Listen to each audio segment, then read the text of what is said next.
जयकृति योगी आप सभी दर्शकों का अन्नदाता कार्यक्रम में स्वागत करती हूं। किसान हमारे देश के अन्नदाता हैं और वे ही हमारे देश के भाग्य विधाता हैं। ऐसे ही भारतीय किसानों को खेतीबाड़ी से जुड़ी हुई बहुत सी नई लाभकारी जानकारियां देने के लिए हर रोज सुबह हम आपके साथ आते हैं। तो चलिए कार्यक्रम शुरू करने से पहले देखते हैं क्या है आज के अन्नदाता में। अधिक शहद उत्पादन के लिए कैसे करें मधुमक्खियों की देखरेख।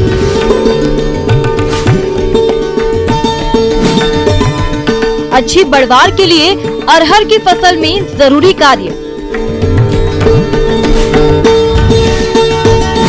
किसान भाइयों, कल के अंश में आपने मधुमक्खी पालन में प्रयोग होने वाले उपकरणों के बारे में जानकारी हासिल की। अब आइए जानते हैं मॉन बॉक्स और मधुमक्खियों की देखरेख किस तरह से करें, जिसके बारे में जानकारी दे रहे हैं नौणी सोलन हिमाचल प्रदेश के कीट विज्ञान विभाग के प्रधान वैज्ञानिक डॉक्टर हरीश शर्मा।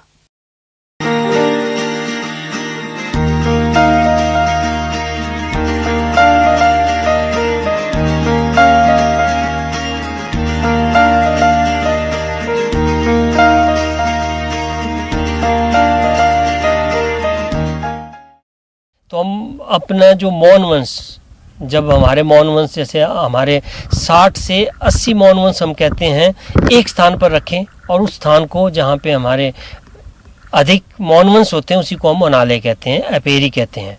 तो इस तरह एक मौन वंश से दूसरे मौन वंश में लगभग 2 से 3 किलोमीटर का फासला होना चाहिए। ये तो आगे मोनाले की बात।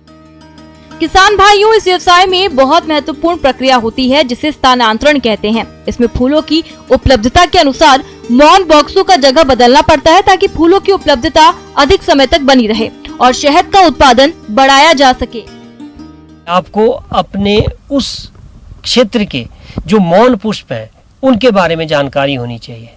अब एक पुष्प होता है, एक मौन पुष्प में बात कर रहा हूँ। तो मौन पुष्प उन पुष्पों को कहते हैं हम जिनसे मधुमक्खियां अपना नेक्टर व पोलन, मधुरस या पराग जो है एकत्रित करती हैं। जैसे कि हम सरसों के ऊपर करते हैं, लीची के ऊपर करते हैं, मैंग्रोव्स के ऊपर करते हैं, हम यूकलिप्टस के ऊपर करते हैं, सनफ्लावर के ऊपर कुछ एरियाज में करते हैं। तो उन मौन पुष्पों की प्रचुर मात्रा होनी चाहिए। अगर उनकी मात्रा कम है तो आप जितना भी प्रबंधन कर लें आप शहद प्राप्त नहीं कर पाएंगे। तो इन चीजों का ध्यान तो रखना ही है।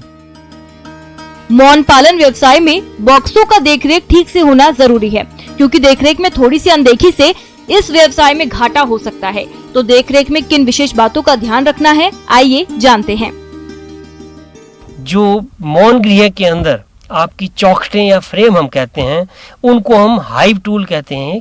उस हाइव टूल से उनको थोड़ा सा लूज करते हैं, और जब आप मधुमक्खियों की फ्रेम को चेक करने वाले हैं तो एक तो अपने आप को स्थिर रखें, और सबसे महत्वपूर्ण जो हमारा काम होता है निरीक्षण करते समय वो यह भी होता है कि क्या इसमें एक अच्छी रानी है या नहीं है।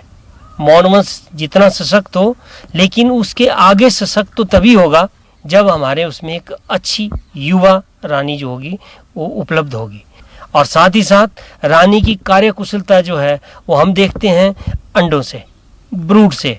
तो जो ब्रूड है वो जिस भी फ्रेम पे आप देख रहे हैं वो स्कैटर्ड, बिखरा हुआ नहीं होना चाहिए। साथ ही साथ अगर अंडे दिख रहे हैं तो अंडे एक ही डायरेक्शन में और एक साथ सभी के सभी कोस्ट में होने चाहिए, अन्यथा जो रानी है वो बूढ़ी हो चली है, उस रानी को बदलने की आवश्यकता है। और हर एक फ्रेम को आराम से उठा करके ऊपर जब आप निकालेंगे तो उसमें आप देखेंगे कि उसमें पराग कितना है, उसमें शहद है तो शहद कितना है, अगर शिशु हैं तो क्या उसमें अंडे हैं, क्या उसमें शिशु हैं, और या बंद ब्रूड जिसको कहते हैं हम किस अवस्था में है वो आपने देखना है। और अपने लिए आप उसका रिकॉर्ड भी रख सकते हैं कि हमारे किस फ्रेम पे ये जो पराग, शिशु या ब्रूड व अंडे की कितनी मात्रा है। अब इसमें हम निरीक्षण करते हुए एक तो मधुमक्खियों में देखेंगे कि भोजन है या नहीं है, भोजन इनका शहद होता है या पराग होता है, तो उसको देखेंगे। और जो स्थान जहाँ रखें हम वहाँ पे एक पानी का प्रावधान आवश्यक करें। इससे भी आपके जो मौन वंश है वहाँ पे हमेशा जो है स्वस्थ रहेंगे। और साथ साथ हम ये सुनिश्चित करेंगे कि कोई बीमारी तो नहीं है। तो बीमारी वयस्क मधुमक्खी में भी हो सकती है, और जब अंदर देखते हैं हम तो शिशुओं में देखने की कोशिश करते हैं। तो शिशु को भी हम देखेंगे कि उसमें जो शिशु है क्या उसका रंग जो है वो सफ़ेद है, अगर नहीं है तो उसमें क्या दिक्कत है, क्या उसकी पोजीशनिंग ठीक है या वो उल्टा पड़ा हुआ है, फूला हुआ है, तो वो भी हम कहते हैं कि उसमें कोई बीमारी है। किसान भाइयों, अगर आप मौन पालन शुरू करना चाहते हैं तो अपने जिले के उद्यान अधिकारी से संपर्क करें और इस व्यवसाय को शुरू करने में जो भी तकनीकी बातें हैं उसकी जानकारी लें तथा इस पर मिलने वाले अनुदान के बारे में भी पूरी जानकारी लें। इस व्यवसाय को भूमिहीन लोग जो हैं, छोटे स्तर पर जो किसान हैं, युवा है, तो महिलाएं हैं, कोई भी वर्ग इसको बड़ी सुगमता से अपना सकता है। ब्रेक के बाद आप सभी दर्शकों का अन्नदाता में स्वागत है। चलिए अब रुक करते हैं अगली कड़ी की ओर। हमारे प्रदेश के जो किसान भाई अरहर की खेती कर रहे हैं, उनकी फसल बढ़वार की अवस्था लिए खेतों में खड़ी है और इस फसल की आगे भी बढ़वार अच्छी हो, इसके लिए फसल का वैज्ञानिक तरीके से प्रबंधन करना जरूरी है। तो आप अरहर की फसल में इस समय कौन कौन से जरूरी कार्यों को किस तरह से करें, आइए जानते हैं।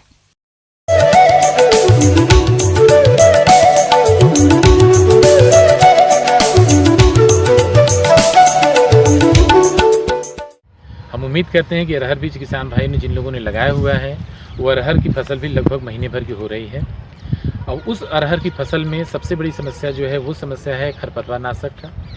खरपतवार नाशक हम कैसे डालें और खरपतवार से हम किस तरह से अरहर की फसल को बचाएं। किसान भाइयों, जैसा आपको पता है कि अरहर चौड़ी पत्ती का फसल है और हमारे जो खरपतवार आते हैं वो दोनों तरह के आते हैं, चौड़ी पत्ती भी वाले भी आते हैं, सकरी पत्ती भी वाले भी आते हैं। हमको ध्यान क्या देना है? हमको ध्यान ये देना है कि ऐसे खरपतवार नाशी हम प्रयोग करें जो कि अरहर की फसल को छोड़ करके चाहे चौड़ी पत्ती के हों या सकरी पत्ती के हों, इन दोनों तरह के खरपतवार आते हैं वो खत्म कर डालें। जिनमें एक है इमिजा थापर। इमिजा थापर जो हम बाजार में हमको मिलता है उसका करीब हम 750 ml प्रति हेक्टेयर के हिसाब से हम प्रयोग करते हैं इसको। इनमें 500 लीटर पानी में 750 ml घोल मिला करके बना करके 750 में मिला करके ये 1 हेक्टेयर एरिया में इसकी छिड़काव करें। अगर उससे लगता है कि कुछ अगर बच गया आपका तो मैनुअल, जिनको हम चाहे आप हो आपके पास, जैसे एक आदमी चला लेता है, हो से कर सकते हो आप। डोरा चलवाना हो डोरा से चलवा लो, कुल्फा चलाना हो कुल्फा से, बैलों से भी चलते हैं वो बैल से भी आप करा सकते हो। लाइन का लाइन में अपना क्या करेगा कि पूरा उसको जुताई भी करता चला जाएगा, पौधों को मिट्टी भी चढ़ता चला जाता है। और सबसे खास बात ये हो जाती है कि पौधों की एरेशन, मिट्टी के द्वारा भी यदि हवा उसकी जड़ों को यदि जाती रहती है तो पौधे का जो विकास है वो 1.5 गुना ज़्यादा बढ़ जाता है। किसान भाइयों, एक और भी बड़ी समस्या हो जाती है जल प्रबंधन का, कि चूँकि अरहर भी खरीफ की फसल है तो खरीफ की फसल में हम किसानों को बार बार ये सजेस्ट करते हैं कि मेड़ पे बुआई करें, आप रिज बना लें और रिज पे रिज फरो सिस्टम से आप उसको करें। इससे क्या होता है कि अगर मान लीजिए ज़्यादा बारिश होता भी है तो क्या हो जाएगा, पानी आपका नीचे चला जाएगा, मेड़ों में नालियों में चला जाएगा और पौधा आपका बचा रहेगा। वैसे किसान भाई जिन्होंने ये सिस्टम नहीं अपना पाए हैं और सीधे या तो छिटका विधि से कर दिया है या सीड ड्रिल से कर दिया है, फ्लैट खेत में किया है, तो वैसे लोग तुरंत ऐसी जगह यदि पानी कहीं उनको दिख रहा है कि अगर भर रहा है तो तुरंत नाली बनाएं और नाली बना करके खेत से तुरंत पानी बाहर करें। अदरवाइज अरहर की फसल सबसे ज़्यादा सेंसिटिव होती है, जरा सा भी पानी यदि 2 से लेकर तीसरे दिन तक पानी भरा रहा तो सारी मेहनत आपकी बेकार हो जाएगी और अरहर सूख सकता है। इसलिए किसान भाई ध्यान ये दें कि हमेशा ऐसी फील्ड ही आप अरहर के लिए सेलेक्ट किया करें जिनमें पानी यदि आता है तो आए और लेकिन निकल जाए, पानी रुके नहीं। और ऊंची ज़मीन को ज़्यादा प्रीफर करें कि अरहर की जड़ें, चूँकि उसमें टैप रूट सिस्टम होता है, नीचे तक जड़ें जाती हैं, तो इसलिए क्या हो जाता है कि ऊंची वाली ज़मीन पर ज़्यादा सुख मानती हैं, तो ऊंची वाली ज़मीन ज़्यादा बेटर होती है। किसान भाइयों, अरहर की फसल को इस समय पत्ती लपेटक कीट द्वारा अत्यधिक नुकसान पहुंचाया जाता है। यह कीट अरहर के पौधों की पत्तियों को लपेटकर जाला बनाता है और उनको खुरच कर खाता रहता है, जिससे पत्तियों का क्लोरोफिल कम हो जाता है और पौधे अपना भोजन नहीं बना पाते, जिसकी वजह से फसल कमजोर हो जाती है और उत्पादन में कमी आ जाती है। इसलिए आप इस कीट की पहचान कर रासायनिक नियंत्रण के लिए ट्राइजोफॉस दवा की 1.5 मिलीलीटर मात्रा को प्रति लीटर पानी के हिसाब से घोल बनाकर छिड़काव करने से इस कीट का नियंत्रण आसानी से किया जा सकता है। इसके अलावा अरहर की फसल में जैसिड और सफेद मक्खी नामक रस चूसक कीटों का भी प्रकोप होता है। यह कीट फसल की पत्तियों और कोमल टहनियों और फूलों से रस चूसकर नुकसान तो पहुंचाते हैं ही साथ यह कीट विषाणु जनित रोगों को भी फैलाने का काम करते हैं। इसलिए आप इनके नियंत्रण के लिए इमिडाक्लोप्रिड दवा की 1 मिलीलीटर मात्रा को 3 लीटर पानी के हिसाब से घोल बनाकर छिड़काव करें। किसान भाइयों, अरहर की फसल को उकठा रोग द्वारा अधिक हानि पहुंचाई जाती है, क्योंकि यह रोग फ्यूजेरियम नामक कवक से फैलता है। रोग के लक्षण साधारण तौर पर फसल में फूल लगने की अवस्था पर दिखाई पड़ते हैं और सितंबर से जनवरी महीने के बीच में यह रोग देखा जा सकता है। रोग के प्रकोप से पौधा पीला होकर सूख जाता है। इसमें जड़ें सड़कर गहरे रंग की हो जाती हैं तथा छाल हटाने पर जड़ से लेकर तने की ऊंचाई तक काले रंग की धारियां पाई जाती हैं, जिसकी वजह से पौधे बड़ी तेजी से सूखने लगते हैं और देखते ही देखते यह रोग पूरे खेत में फैल जाता है। यदि आपकी फसल में इस रोग का प्रकोप हो रहा है तो इसके नियंत्रण के लिए सबसे पहले आप रोग ग्रसित पौधों को उखाड़कर नष्ट करें। इस बीमारी से बचने के लिए रोग रोधी जातियां जैसे JKM 189, C11, JKM 7, BSMR 853, आशा आदि का चयन करें। उन्नत जातियों के बीजों को उपारित करके ही बुवाई करें। गर्मी में खेत की गहरी जुताई व अरहर के साथ ज्वार की अंतर्वर्ती फसल लेने से इस रोग का संक्रमण कम रहता है। नहीं कि मेरी कही गई बातों को यदि आपने ढंग से यदि सुना है और इसको यदि आप खेती में यदि प्रयोग करेंगे तो हम आपसे उम्मीद करते हैं कम से कम 1.5 गुना ज़्यादा उत्पादन मतलब लेंगे ही। और आप जो हमारा सपना है जो खेती को लाभ का धंधा बनाएं और ज़्यादा से ज़्यादा इसको 2 गुना करीब करें हम अपने इनकम को, तो ये हमारे लिए असंभव है। मौसम के अनुसार प्रबंधनों पर ही टिकी है आपकी खेतीबाड़ी, इसीलिए मौसम पूर्वानुमान और उस पर आधारित साप्ताहिक कृषि सलाह इस प्रकार है। भारत मौसम विज्ञान विभाग नई दिल्ली तथा मौसम केंद्र भोपाल के सहयोग से इंदौर, नीमच, बुरहानपुर, झाबुआ और इनके आसपास के जिलों के किसान भाइयों को सलाह दी जाती है कि इन क्षेत्रों में आगामी 4 दिनों तक हल्की से मध्यम बादल छाए रहेंगे। हल्की से मध्यम वर्षा भी हो सकती है।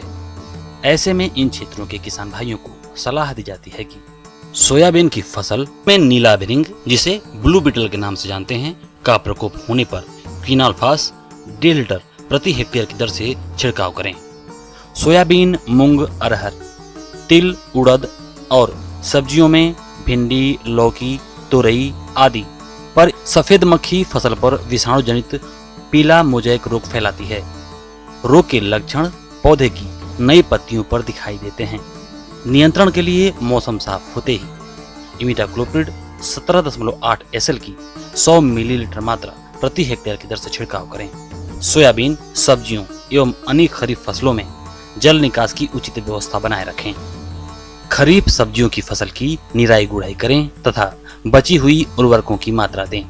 बेल की सब्जियों के लिए मंडप बनाएं। सब्जियों की तुड़ाई भी करते रहें।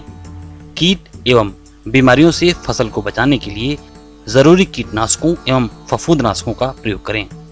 नवीन फलदार पौधों का रोपण करें एवं मरे हुए पौधों के स्थान पर नवीन पौधे का रोपण करें। आम के बागों से वर्षा के पानी को निकालने की उचित व्यवस्था करें।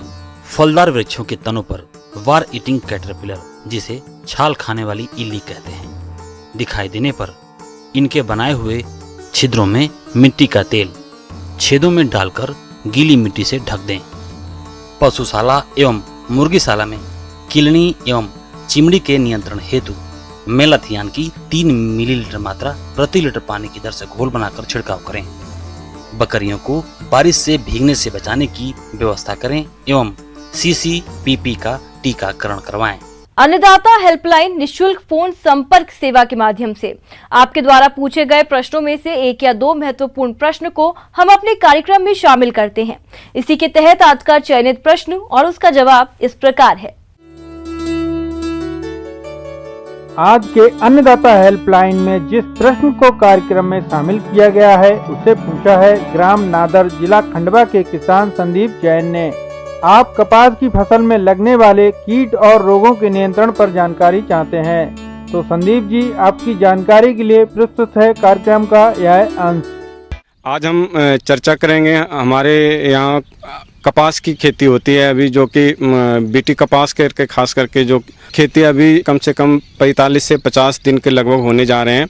और इस मौसम में अभी जो अवस्था है कपास की, इसमें रस चूसक कीट का बहुत प्रभाव होता है। अगर कभी कभी अधिक तापमान में थ्रिप्स होते हैं, और या बारिश में ह्यूमिडिटी ज़्यादा हो जाती है और उमस टेम्परेचर बढ़ जाता है, तो दूसरे जो रस चूसक कीट होते हैं, हरा तेला, सफ़ेद मक्खी, इस तरह के चीज़ों का प्रभाव हो जाता है। किसान भाइयों, कपास की फसल में रस चूसक कीटों का प्रकोप रहता है, जिनका समय पर नियंत्रण नहीं किया गया तो किसानों को भारी नुकसान उठाना पड़ सकता है। तो इस नुकसान को देखते हुए जरूरी हो जाता है कि आप इन रस चूसक कीटों को पहचान कर समय रहते इनके नियंत्रण के लिए उचित कदम उठाएं। कभी कभी जो ग्रोइंग पौधे हैं वहाँ पे कप नमा जैसे सिकुड़ जाते हैं, पत्तियाँ मरोड़ जाते हैं, तो इस तरह की जो समस्याएं आती है, तो खास करके ये रस चूसक कीट होते हैं। तो इससे क्या होता है कि पौधों में बढ़वार ज़्यादा नहीं होता है।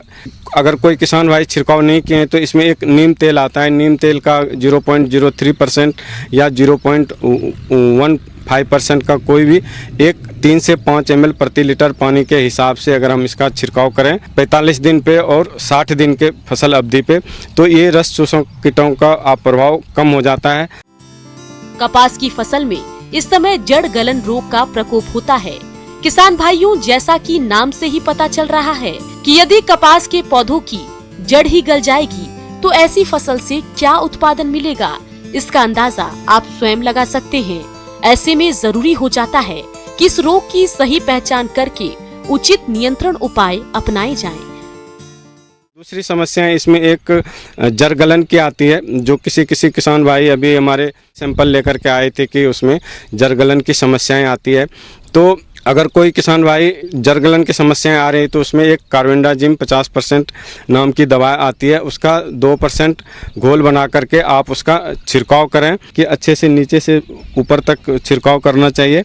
इसमें अगर हम कल्चर डाल सकते हैं, एक ट्राइकोडर्मा कल्चर आती है जिसको हम गोबर खाद में 2.5 से 3 किलो कल्चर को हम 2 से 2.5 क्विंटल गोबर खाद में अगर 1 हफ्ते तक उसको रख करके फिर जड़ों के आसपास उसको पानी देने से पहले मिला दें, फिर उसको सिंचाई करें ताकि वो जो आप कल्चर है गोबर खाद के साथ मिट्टी में चला जाए, जड़ के पास में जड़ के नीचे चला जाए और वो धीरे धीरे आपके फसलों को जड़ गलन को बचाएगा। किसान भाइयों, मौसम में हो रहे परिवर्तन के कारण कपास की फसल में स्लो विल्टिंग या फास्ट विल्टिंग का प्रकोप भी दिखाई दे रहा है। इस रोग के कारण कपास की फसल नष्ट होने के कगार पर आ जाती है। इस नुकसान को देखते हुए जरूरी हो जाता है कि आप इस रोग को पहचान कर समय रहते रोकथाम के उपाय अपनाएं। तीसरी एक समस्याएं अभी आती है इस समय में 45 से 60 दिन के फसल अवधि में, उसको बोलते हैं स्लो विल्टिंग या फास्ट विल्टिंग। अभी कभी किसान भाई अपने खेतों में देख रहे होंगे कि पौधे पत्तियां हरे हरे रहते हैं लेकिन मुरझा जाते हैं। तो उस ज़्यादा नहीं होता है लेकिन कुछ होते हैं, आप 2% 1% के लगभग होते हैं। तो इसको हम क्या करते हैं कि इसमें DAP का आधा ग्राम DAP को और यूरिया को घोल बना लें, यानी दोनों मिला करके आप उसका तुरंत उसके जड़ों में अप्लाई करें तो उससे आपको निदान मिलेगा।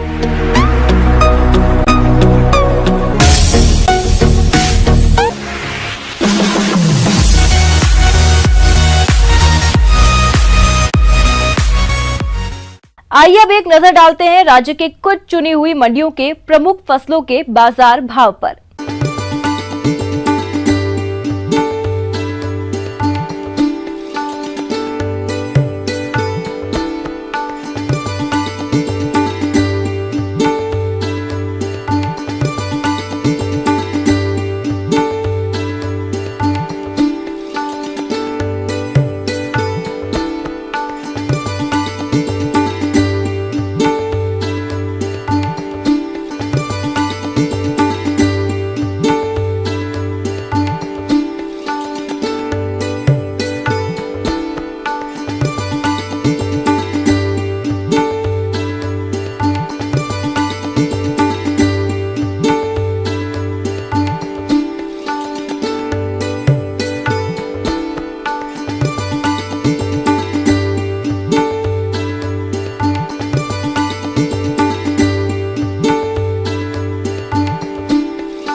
किसान भाइयों, अन्नदाता आपकी सेवा के लिए संकल्परत है। कृषि संबंधित समस्या और सुझावों के लिए आप हमें इस पते पर संपर्क कर सकते हैं। प्रोड्यूसर अन्नदाता, news 18 Madhya Pradesh Chhattisgarh, Ramoji film city, Hyderabad 501512। साथ ही आप हमें ईमेल भी कर सकते हैं। हमारा ईमेल आईडी है p18annadatamp@nw18.com। इसके अतिरिक्त आप हमें निःशुल्क हेल्पलाइन नंबर 1800419215 पर सोमवार से शनिवार सुबह 10 से शाम 4 बजे के बीच संपर्क कर सकते हैं। किसान भाइयों, अब समय हो रहा है आपसे विदा लेने का, तो हमारी अन्नदाता टीम को दीजिए इजाजत। कल फिर आपसे मुलाकात होगी कृषि संबंधित कुछ और महत्वपूर्ण जानकारियों के साथ। नमस्कार।